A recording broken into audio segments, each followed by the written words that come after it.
ગ્રામ પંચાયત કચેરી મેંદડા ખાતે સ્વાતંત્ર્ય દિવસની ઉજવણી કરવામાં આવી હતી। મેંદડા ગ્રામ પંચાયત કચેરી ખાતે આન બાન શાન સાથે સ્વતંત્ર દિવસની ધામધૂમપૂર્વક ઉજવણી કરવામાં આવી હતી, જેમાં મહિલા સરપંચ જયાબેન ખાવડુ, ઉપસરપંચ ચંદ્રેશ ખૂટ તેમજ સદસ્ય પરસોત્તમભાઈ ઢેબરિયા, ધર્મેન્દ્રભાઈ વાળા, બિપિનભાઈ હાડિયા, સુરેશભાઈ પાનસુરિયા, તલાટી મંત્રી તેજસ પરમાર, કર્મચારી અલ્પેશ ખેલાણી, મહેશ માઢક તેમજ સહિતના ઉપસ્થિત રહ્યા હતા। સમગ્ર પંચાયત પરિવાર દ્વારા ભારતની આન બાન અને શાન એવા તિરંગા ધ્વજને ફરકાવી સલામી આપી હતી। સ્વાતંત્ર્ય દિવસની ભાવભેર ઉજવણી કરવામાં આવી હતી। કેકેએસયુ ગુજરાતી સાથે કમલેશ મહેતા, મેંદડા।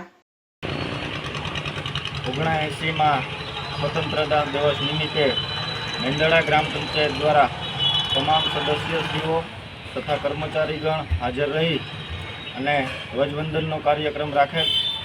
દેશવાસીઓને આ સ્વતંત્ર પર્વ નિમિત્તે ખૂબ ખૂબ શુભેચ્છાઓ।